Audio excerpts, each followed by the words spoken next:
A short reading from Boundaries for Your Soul, co-authored by Dr. Allison Cook and our guest today, Kimberly Miller. Most clients come to us initially with the desire to talk about someone else, their spouse, boss, child, friend, and so on. We get it. When conflict detonates a frenzy of emotion, the natural response is to become reactive and to accuse the other. Jesus addressed this tendency to blame others. In his Sermon on the Mount, he challenged the crowd to work on their own personal growth. First, take the plank out of your own eye, and then you will see clearly to remove the speck from your brother's eye. Matthew 7, verse 5. Jesus wants to get to know the state of your soul. When you're feeling angry, what else is going on inside of you? Is there another part of you that's hurting? If so, it needs to be drawn in closer so you can give it the care it needs. Or is there a part of you that has become reckless and needs some gentle boundaries? Notice the cues. Listen to your pain. When conflicted emotions threaten to derail you, seize the opportunity to evaluate your internal boundaries. What thoughts and feelings need your time, attention, and redirection? These overwhelming parts of your soul present opportunities for your growth and healing. After all, internal conflict is growth trying to happen. Internal conflict is growth trying to happen. But wait, you say, that person said such cruel things. A part of you might be piping up, and that may be true. Whether or not you were provoked unjustly, however, it's most helpful to notice how you responded to the situation. Taking a U-turn, Y-O-U-T-U-R-N, helps you gain clarity about your own thoughts and feelings so you can respond intentionally instead of becoming overwhelmed. Today, my friends, my heart-lifting friends, we're going to talk all about the 5 steps of taking a U-turn. I want you to buckle in and get ready because today's episode is a little long, but it is well worth your time.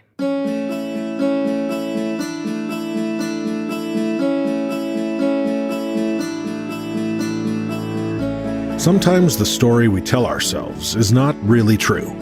Sometimes the story others tell about us is not really true. Here on today's Heart Lift with Janelle, we are going to learn how to rewrite our story. So pick up your favorite pen and journal, grab a cup of something delicious, and start your heart-lifting journey towards living a meaningful life.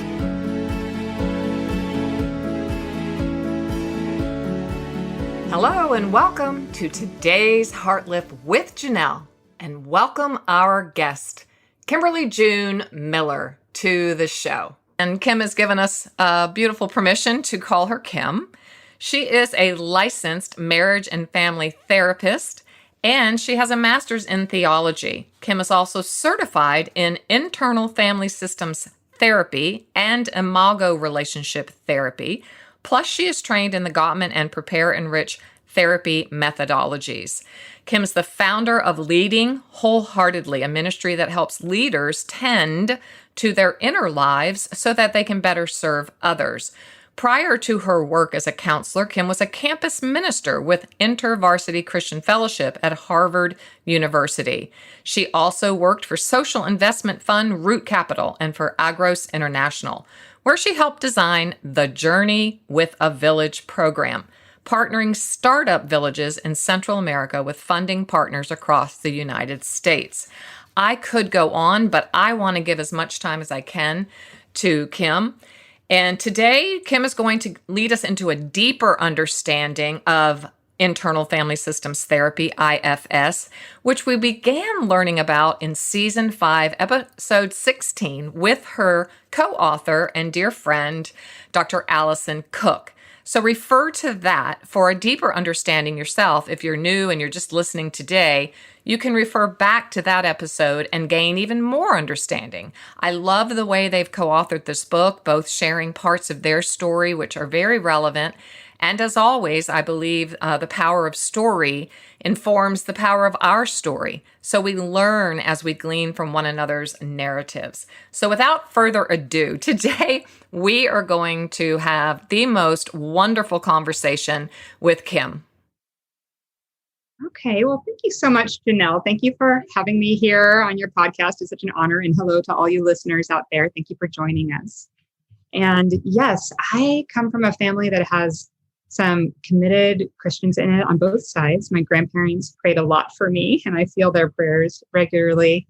And I also come from a family with counselors and psychologists. My Aunt June Hunt is a biblical counselor, and my mother and stepfather, Harville Hendricks and Helen Hunt, they developed the Imago relationship therapy technique, which is a couples therapy, including a dialogue and a theory that people marry someone or are attracted to someone who is the composite of their primary caregivers that wounded them. And they're trying that when you're attracted to someone, that's your unconscious trying to heal childhood wounds.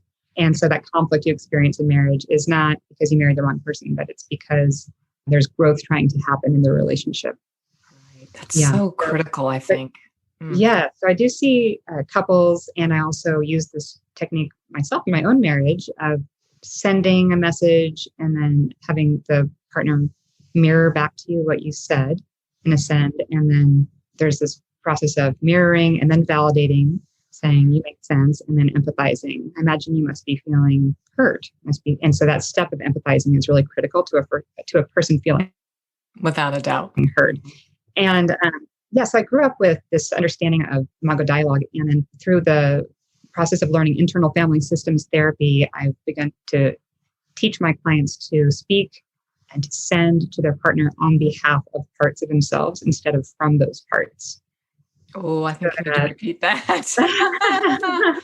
That's huge.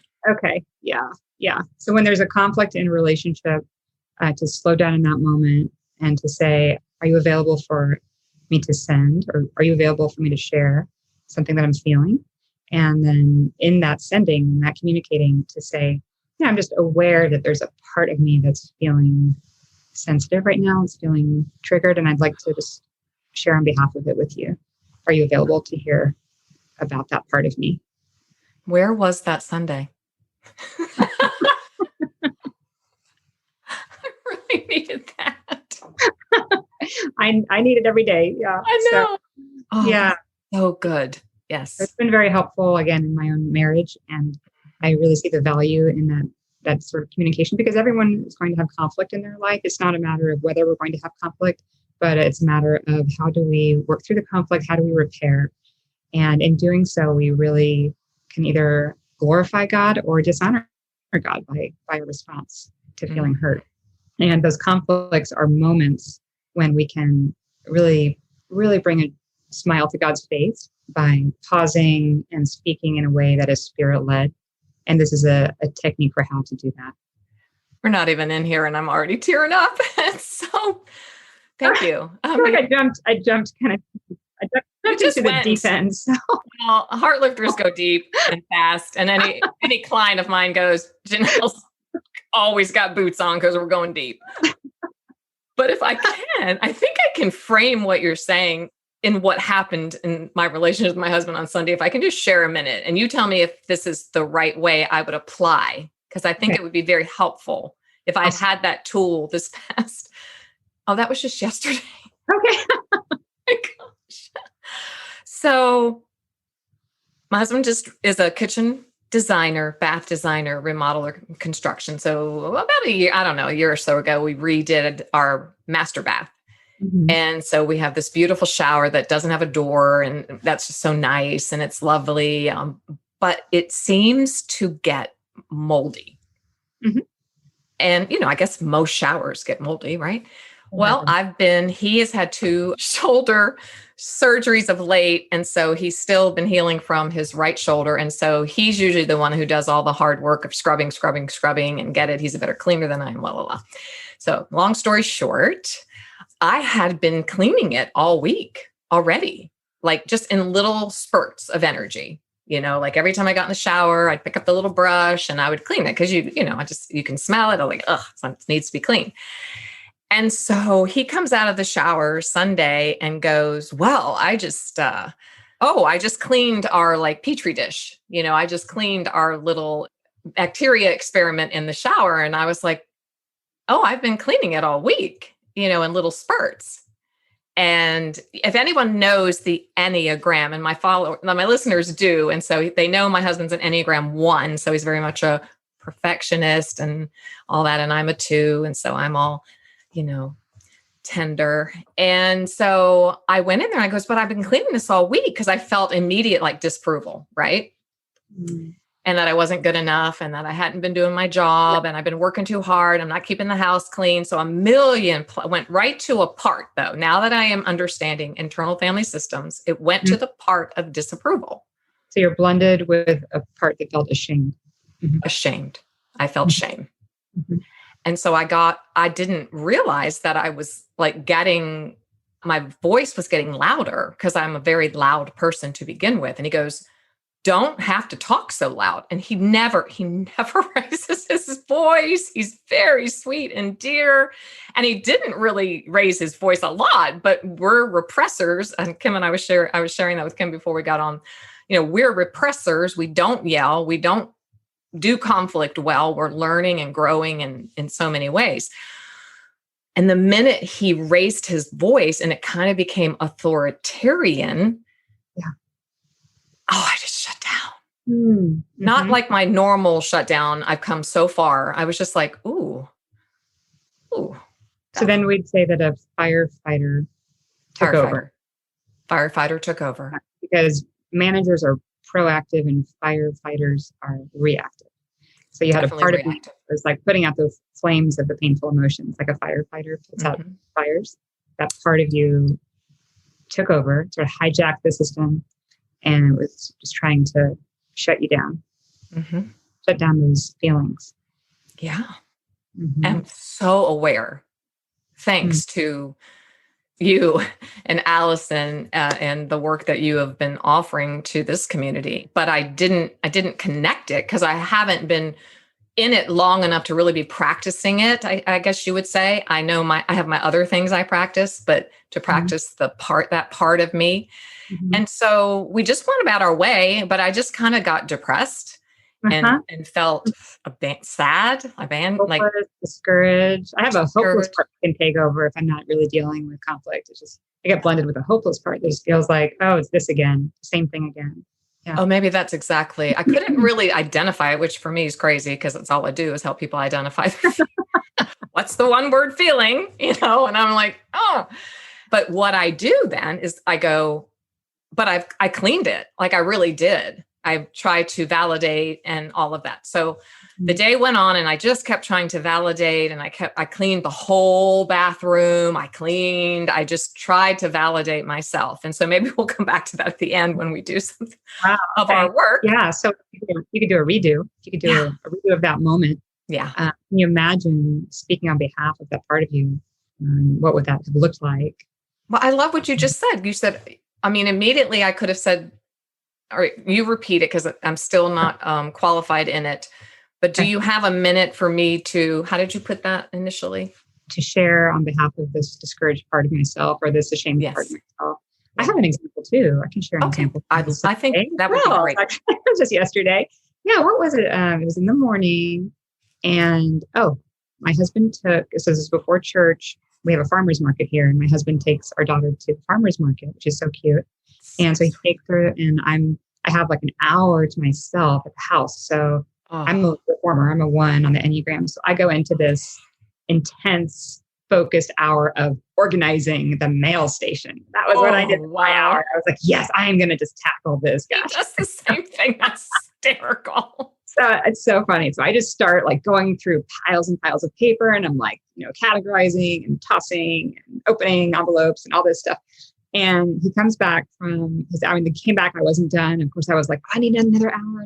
But I didn't say anything. I was like, hello, welcome back. I'm in the exact same clothes, haven't gotten ready for church, but I've made progress on the mail station. So I'm happier than I was. And I saw he got an important piece of mail, and I had propped it up right on his little mailbox in our mail station.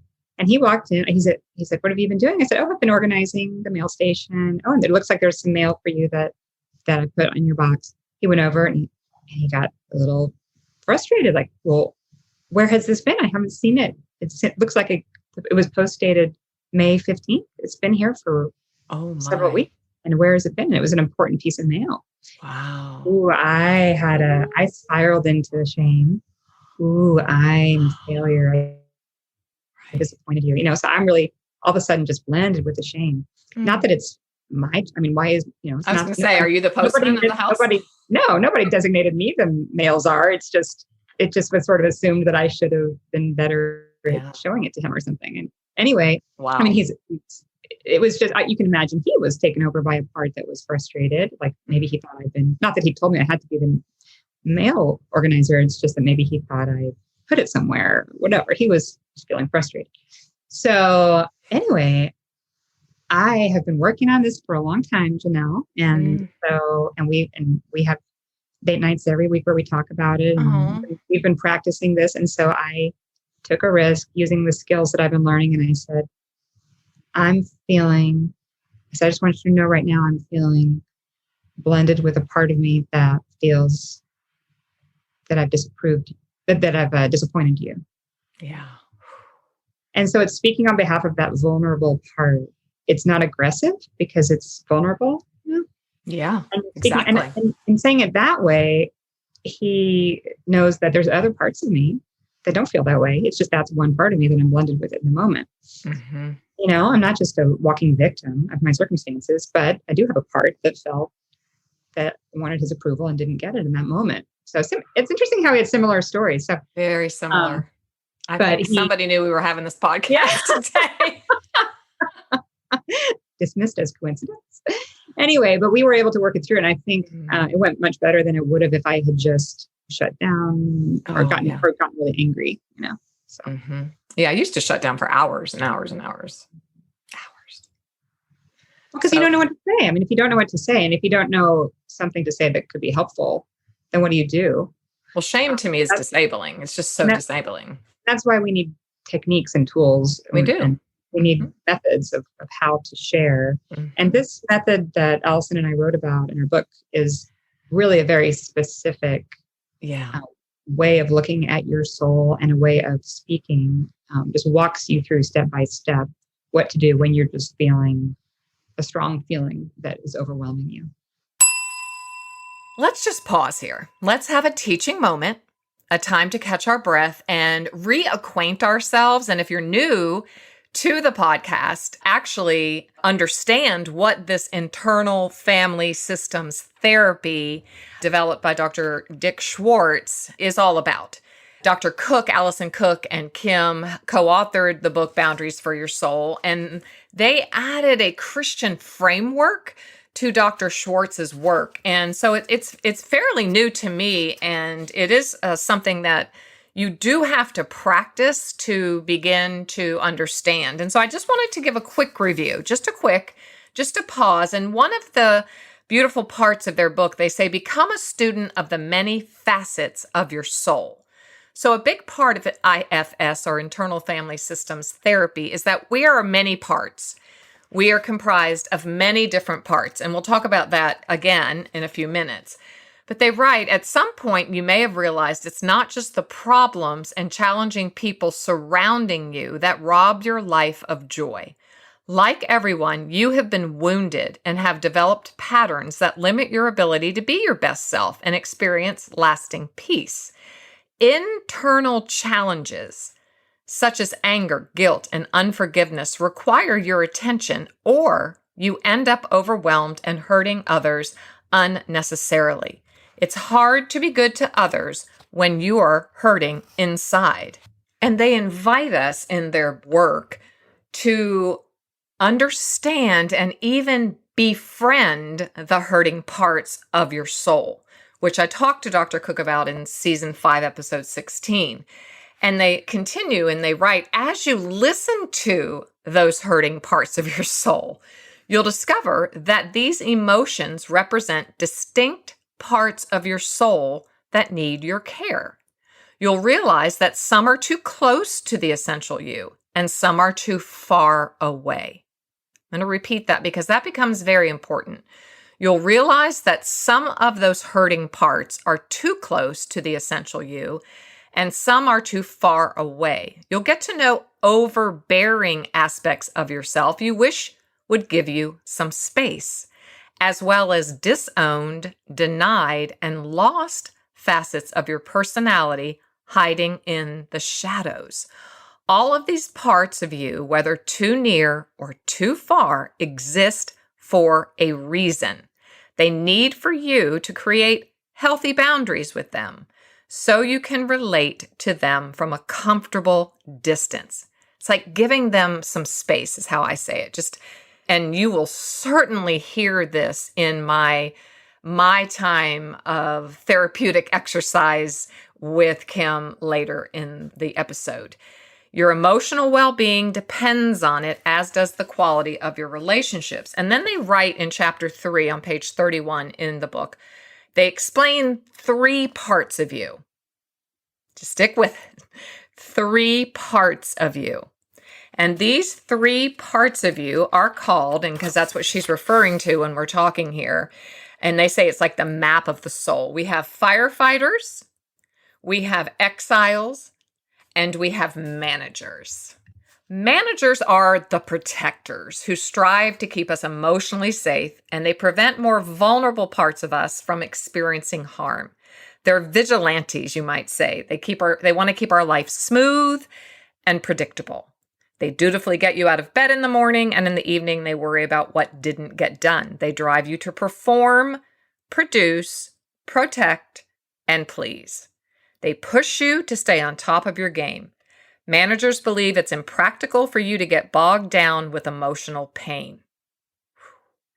At their worst, so in our language, Heartlifters, we might say when we're unhealthy, when we're in our shadow side, without healthy boundaries, managers can keep us from experiencing emotional growth, deep down joy, and genuine connection with others.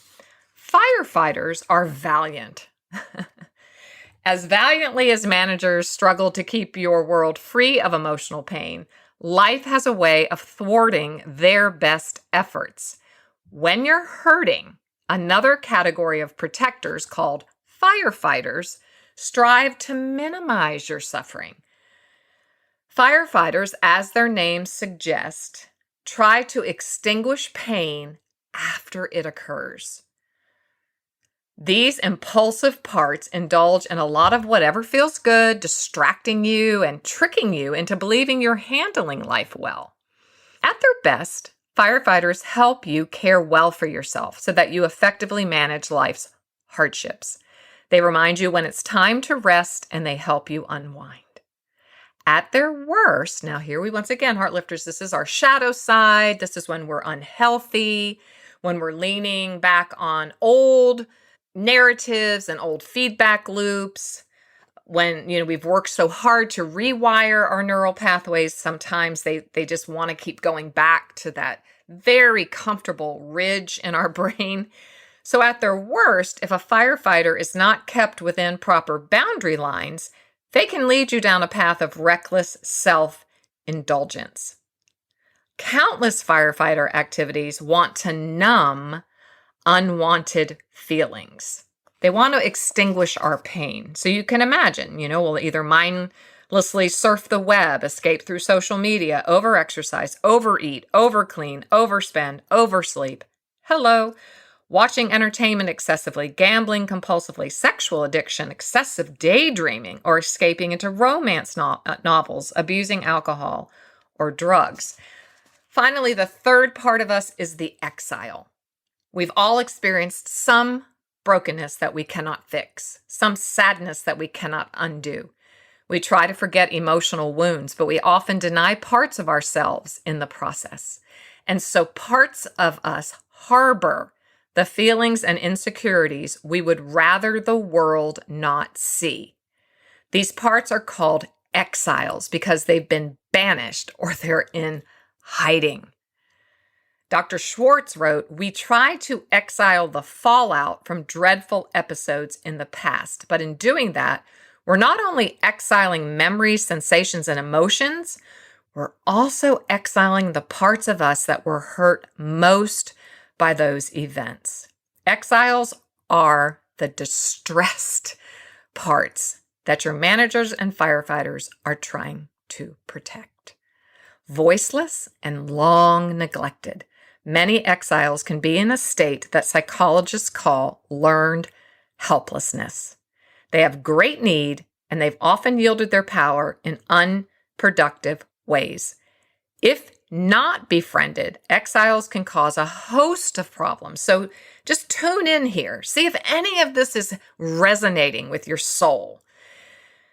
It can include phobias or a victim mentality. So the following feelings signal that an exile needs attention: shame. So immediately in that shower situation, I was experiencing shame. I was shaming myself. Fear, insecurity, I'm not good enough. I never do a good job. Hurt, a feeling of worthlessness, a sense of being marginalized, a sense of being talked down to, a sense of being unseen, unappreciated, or overlooked, loneliness, and sadness.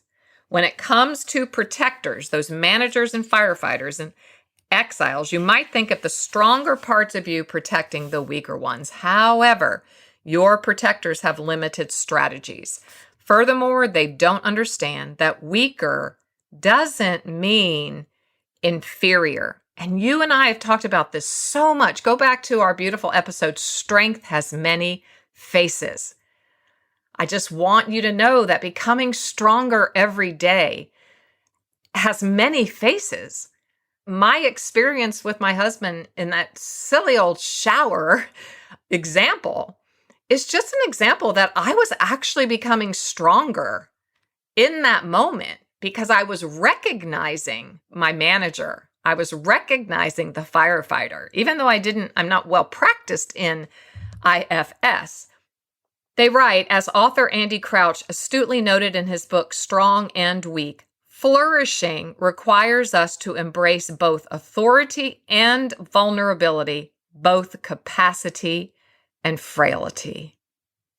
And I will repeat 1 Corinthians 12:22 in the words of the Apostle Paul, the parts of the body that seem to be weaker are the ones we can't do without.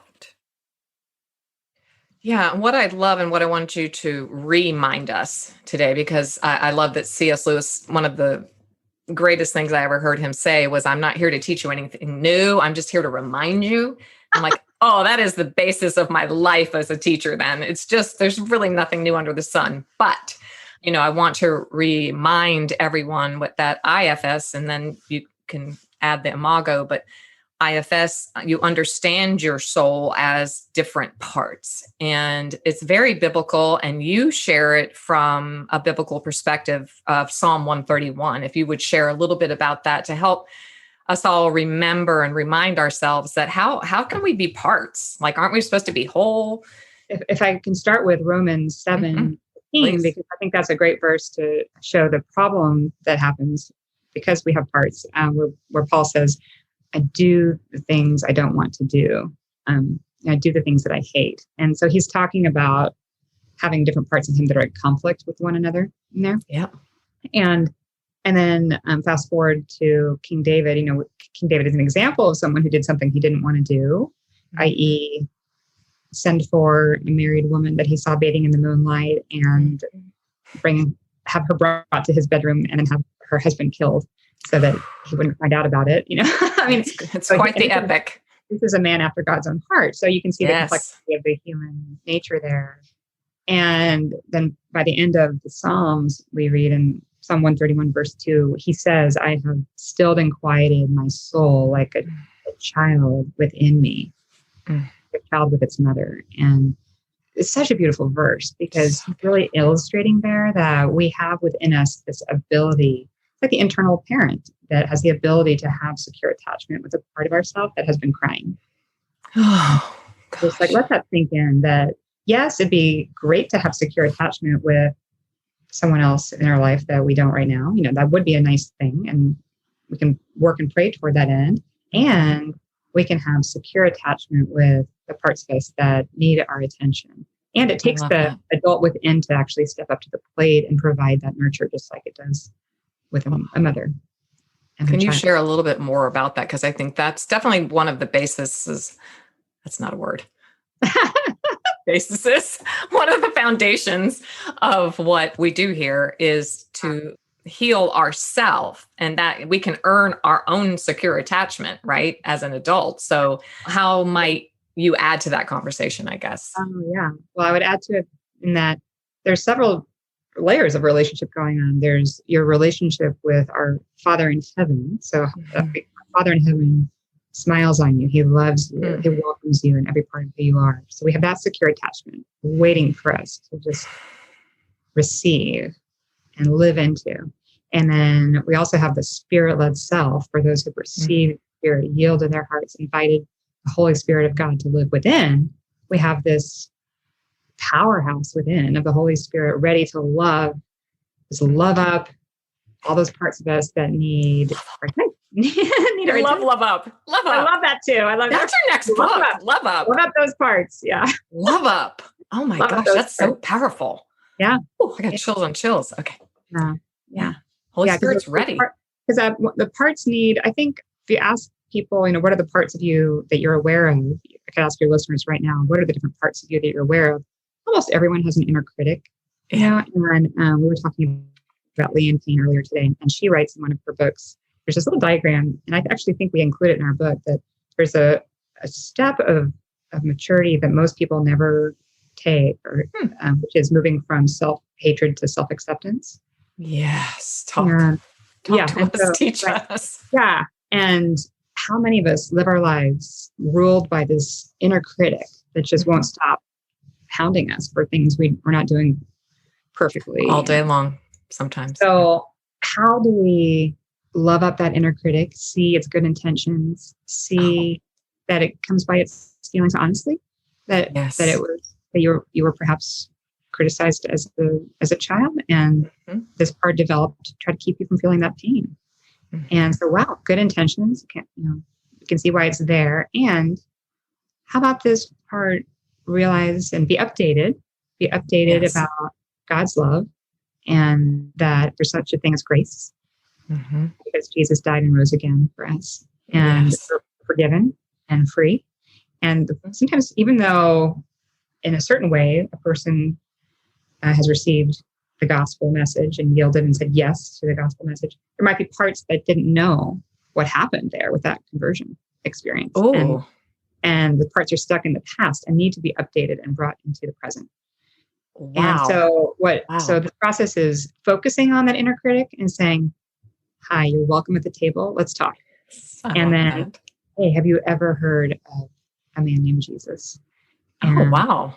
Have you ever heard about how he's God and all things were made through him, and he offers grace? And let's hang out with him a little bit, and then see if that inner critic still continues to hound on you, But I bet it'll experience transformation because he's so good, and really what we're talking about is bringing those parts of us that are stuck in the past to sit at Jesus' feet, to receive from him all of his goodness and to experience transformation, so we can live out fully the freedom and the love and the joy that he wants for each one of us. It makes me think of just the epiphany I just had with Psalm 139. And I've never thought of it through this framework, that it actually says he has created us in the inner parts of our mother's womb, right? Is that how it's spoken, I believe? I'll clarify. Let's take a second and find out. Let's just go to the source, right? Yeah. A reading from Psalm 139, verses 1 through 18, as written in the Living Bible. O Lord, you have examined my heart and know everything about me. You know when I sit or stand. When far away, you know my every thought. You chart the path ahead of me and tell me where to stop and rest.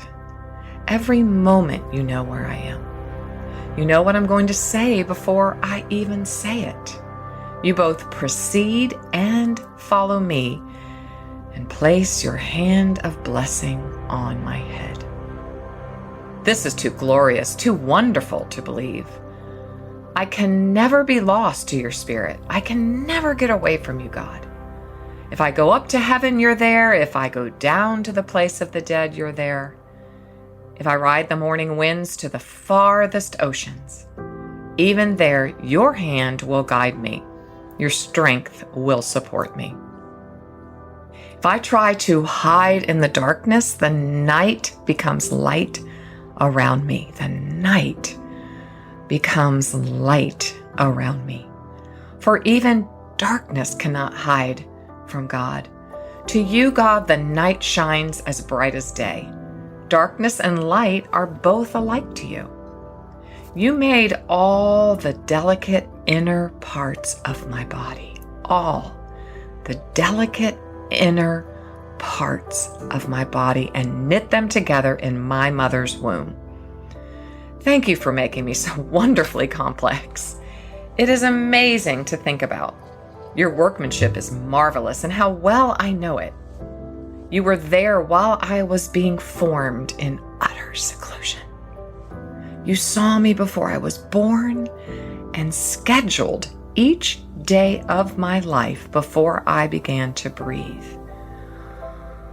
You saw me before I was born.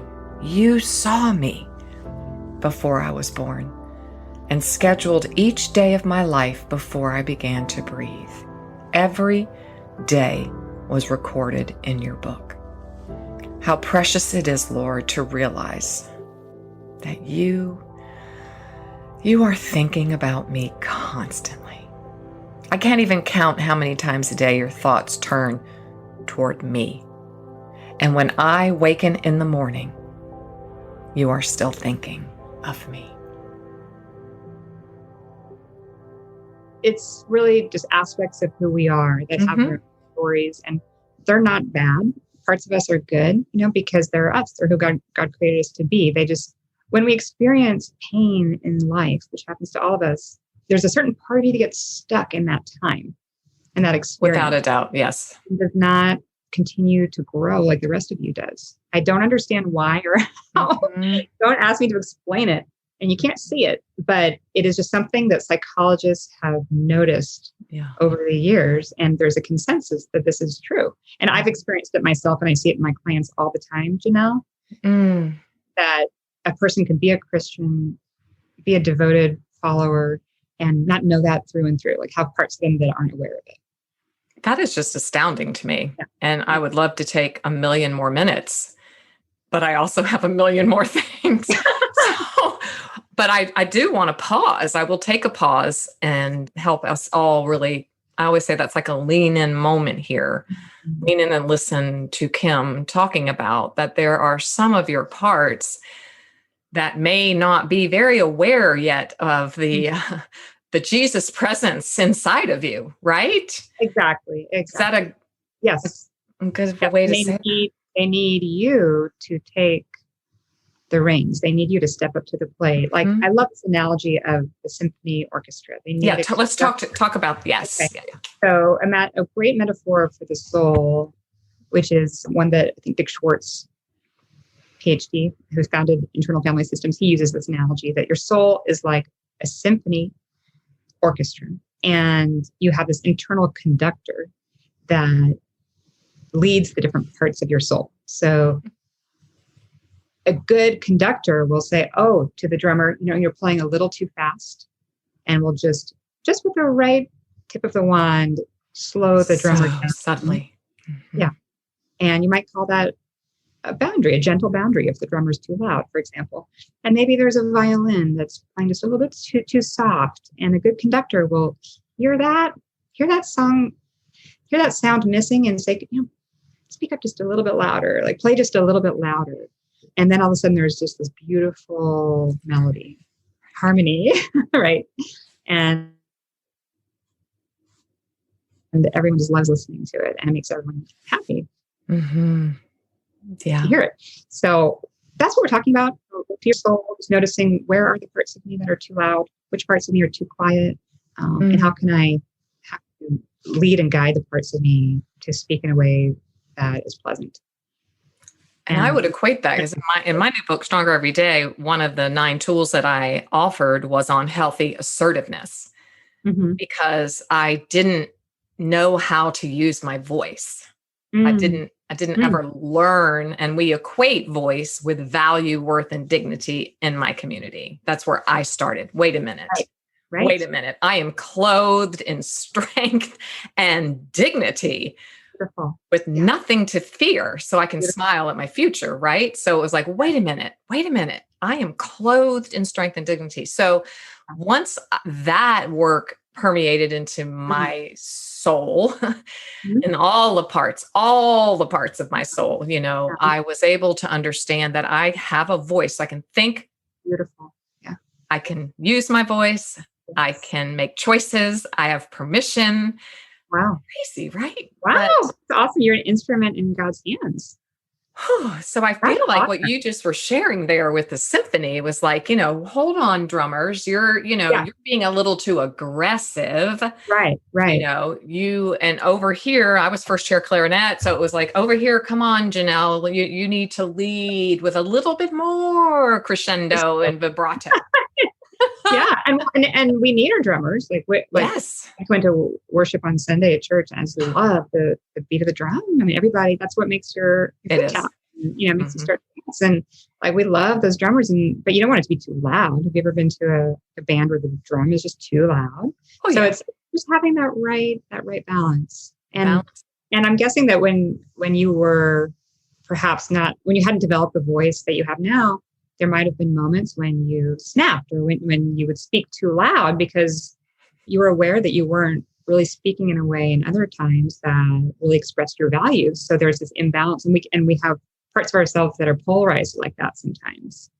Yeah, I've talked about it before in many episodes and written about it. My repression was loud. There you go. That's well said. Okay. That's very well said, Janelle. I'm trying to frame it here. It's must be an author. I try. Yes. Yeah.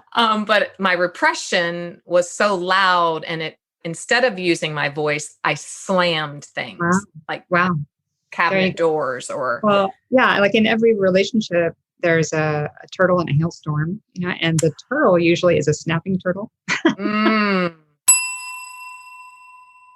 So here we are at teaching moment number 2. So sorry to interrupt, but I feel like Kim's reference to her parents' article or metaphor that they wrote, "Are you a turtle or a hailstorm?" is worth us really listening to. People react to conflict in one of 2 ways: by minimizing or maximizing their energy. Under stress, minimizers tend to hold in their reactions, containing their energy deep inside. Conversely, when maximizers are anxious, they tend to express themselves loudly to whoever is in hearing range. In imago relationship theory, which is what Kim's parents, Harville and Helen, developed, they use this term, or they call the minimizer the turtle and the maximizer the hailstorm. All of us are both, but one response is dominant and the other recessive when we experience conflict. And of course, given our unconscious attraction towards opposites, turtles and hailstorms fall in love, which becomes problematic later on in the relationship. This is the unconscious voice inside the hailstorm. I'm going to make my partner give me more attention and love by raising my voice and expressing my feelings and thoughts with a lot of energy. Simultaneously, the unconscious voice inside the turtle says, I'm going to make my partner honor my boundaries by retreating even further into my isolated shell, excluding them from my personal space. Whew. The hailstorm turtle dynamic ends up perpetuating itself with drastic consequences. The deeper a turtle retreats into its shell, the more a hailstorm will hail. The more the hailstorm hails, the deeper the turtle withdraws, exasperating their mutual anxiety. Neither of these ways are wrong. Both are ways we adapted to what we perceive as danger. So this is that fight, flight, freeze, living out of your amygdala, right? Living out of your sympathetic nervous system. They continue. But these cause deep rifts in the relationship that can spiral out of control fairly quickly. One solution that Harville and Helen, Kim's parents, say they teach is to become more like your partner and for your partner to become more like you. Turtles need distance. They like to spend time alone, lost in their own thoughts. This is how they recharge. Turtles process their feelings quietly on the inside, reflecting carefully before offering input. On the other hand, hailstorms prefer to process their feelings with others. They thrive on contact and respond in the moment, and they're not afraid to roll up their sleeves and dive headlong into a heated debate. Just because you and your partner are programmed to respond in pretty much polar opposite ways doesn't mean you have to be victims. This is the growth and healing opportunity through the stretching activities of becoming more like the other. Turtles need to learn how to push their energy out and to show up and participate. That would be me and my husband, repressors, right? And yes, it's true. We both need time alone. We need to both have distance. We both need to have time to recharge and process our feelings quietly on the inside. So I like to think that maybe my husband and I have both had to learn how to be a little bit more like a hailstorm. And so as we are learning both how to use our voice, speak up, be assertive, not aggressive, then we are really loving each other well. So turtles need to show up and participate, and hailstorms need to learn the wisdom of stepping back and containing their energy. This exchange helps each one gain important skills and develops muscles that needed strengthening. As turtles and hailstorms find common ground through becoming more like each other, balance and connection is restored in the relationship. There you go. The turtle and the hailstorm. My gosh, there's so many turtles around here. I'm going to be remembering this. We have to defend ourselves somehow. Mm-hmm. We have to protect our parts that need to, that again are very well intended and are trying to keep us from feeling pain. So sometimes they can be aggressive. I've really worked on that a lot myself the past decade, and I used to snap more, and I just feel so much better. Got some feedback that I was snapping a little too often and too loud.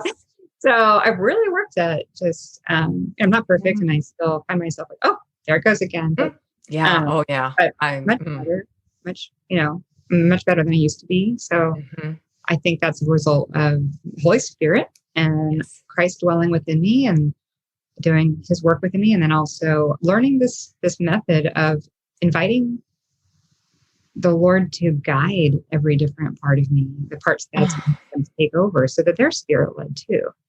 I just love it. I love that we both have, and this is why I think this conversation is so valuable as well, because something hits the fan in marriages, right? That's too with work relationships, with parents and children. It's like the nature of human connection to have conflict. Oh, I know, but marriage is hard. No, but when you've been raised and don't know what to do with that conflict. Right. So then it amplifies the conflict upon conflict, because so I'm just so grateful though that this is a a beautiful moment to just be grateful that God is always willing and he's always preparing and ready for us to keep learning and learning and learning. So I love that my husband and I are both committed, as you and your husband, to growth, to having a growth mindset, to becoming closer to Christ so that we can become closer to each other. Yeah. But what I was aiming at here also is just, it's in the most ridiculous situations, like your mail conducting I know. and my mold detecting. My husband and I we just laugh at ourselves all the time because we have the biggest arguments over where the keys are, Do I hear an amen? Does anyone relate Can to that? I hear an amen? Keys are not on the hook. Where are they? Ever. Where are the keys? Where are the keys? And there is a hook for the There is keys. a hook for the keys. Yes. So today, there's hope for the hopeless situations where you think I've tripped over this root for thousands of years. And so we shared our hearts today, and I really would love to hear from all of you. And I know that Kim would too. So I'll give you ample opportunity to talk about your mold detection and mail situations, MIL, where, these miscommunicated, misaligned expectations. Yeah. And sometimes bigger issues too. Like sometimes big problems exist as well. It's just I think this method we're talking about, the approach to resolving conflict, applies to any situation, how little or how big it may be. Yeah. Yes. And I will make sure to put in the show notes just a very basic, helpful tool, PDF. And I'll just go ahead and say it here now, Kim. You were going to put, you were going to give away something on your, you were so kind. Yes. Well, I have on my website already, KimberlyandJuneMiller.com. I have an infographic of the 5 steps of taking a U-turn. Yep. And it just is a picture basically that demonstrates the process of focusing on a part. I love it. Befriending it. Yeah. Unburdening it, inviting God to be near it, and putting it to work for you. But I was realizing that I don't have the script on there of how to lead someone else through this experience, or how to even lead a group through it. And I get asked for this from time to time. Do you have a script that I could use to just read out to another person or to a group? And I'm going to put that on my website too. Perfect. So when you go to KimberlyJuneMiller.com, which I just love, Kimberly June, sounds so Southern, even though you live on the West Coast, KimberlyJuneMiller.com, then you put your email in and you will be the recipient of these amazing tools. So I want to close because I want to honor your time. Oh, okay. We just got started. Okay, can we keep going? I'll make it 2 parts. I'm good. Awesome. But you write on page 9, just on page 9, I really am always still so stuck on the beginning of this book because it's so good. And I read it in the episode preview. Jesus wants you to get to know the state of your soul. And I just, I don't know if that's even the name of it. It's just so, so good. And I thought, we have a State of the Union address every year. So I thought the title of this episode might be the State of the Soul Address. I just think it might be. And you write, when you are angry, what else is going on inside of you? So as you listen to this little excerpt again, I want you to be framing something inside of you that you might be wanting to work on today. Is there another part of you that is hurting? If so, it needs to be drawn in closer so you can give it the care it needs. Or is there a part of you that has become reckless and needs some gentle boundaries, that conductor's baton just kind of leaning over? And the conductor of my band, concert band, would just, all we'd have to do is look our way. Yes. All he had to do was just either point the baton our way, because you're so focused on him. Yes. And on his eyes and on that baton. It's so important. Go ahead. I'm sorry. Hearts really respond to attention from your spirit-led self. Yeah. Because they're hungry for it. Starving. And then you write, notice the cues. And so that's that noticing, like, where is the baton pointing and where's the Holy Spirit leading? And then listen to your pain. Kim, I'm wondering, I didn't want to pause here, but I feel like I need to. I feel like that's what I'm been training my clients and myself, but my clients lately more, they don't know how to listen to their pain. Mhm. So Mhm. that's why I think this is so critical today. And I'm so glad we're talking about it because, or sit with your pain, as we might say. You continue when conflicted emotions threaten to derail you. Okay. So that would have been Sunday's mold or Mhm. Sunday's mail. Seize the opportunity to evaluate your internal boundaries. What thoughts and feelings need your time, attention, and redirection? Mm. After all, internal conflict is growth trying to happen. I think that is so profound. That one statement, internal conflict is growth trying to happen. Mm. So I asked you, can you help us or me? We're going to use me as a guinea pig here, I think, to get to know the state of my soul so we can somehow begin resolving and reconciling the internal conflict. And Kim, you asked, would I be willing to go through you guiding me through that 5-step U-turn? Mhm. Ooh, so let me just read through that and then we'll get going. And like I said, I want you to listeners, keep a hurting part of yourself. I know you've already related to something that Kim has said or that I have said. You've already gone, oh yeah, I got a story. You want to hear my story? Okay, so it's time to bring part 1 to a close. And I want to do that with a big, deep breath because this is a lot, as we say in my practice. We can kind of tell as the sessions are going on, and I can look at my client's face and I can sense that this is a lot, this is enough, we need to stop.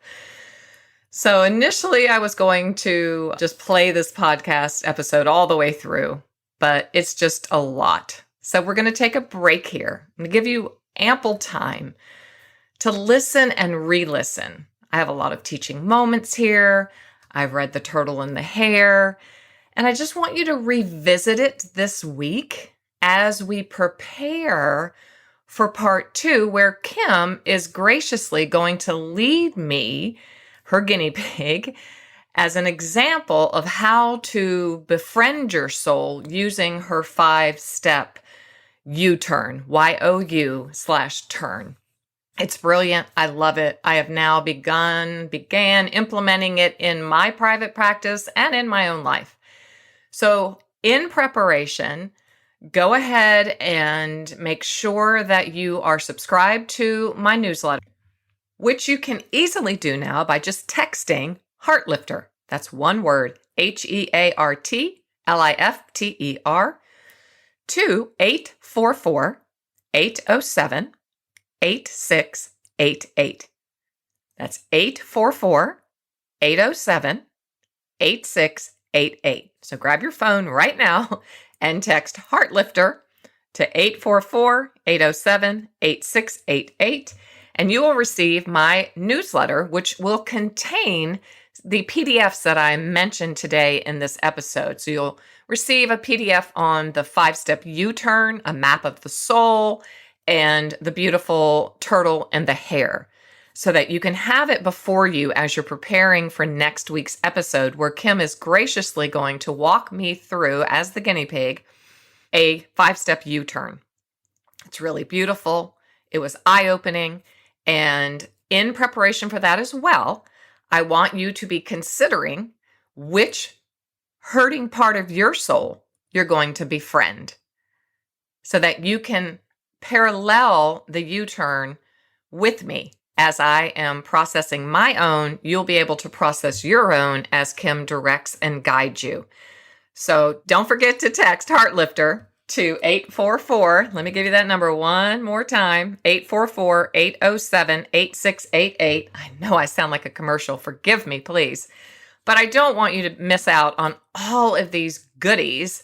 And I don't want you particularly to miss out on walking through this 5-step U-turn with Kimberly Miller. And it's just a fabulous, beautiful exercise for befriending the hurting parts of your soul. That's it for today. I can't wait until next week. Until then, remember, you are clothed in strength and dignity with nothing to fear. You do not have to fear your future anymore. In fact, you can begin to smile at your future. Thanks for listening today. It was great having you here. For even more great content and resources, please join the Stronger Everyday online community at JanelleRaridan.com. Always remember, you, my friend, have value, worth, and dignity.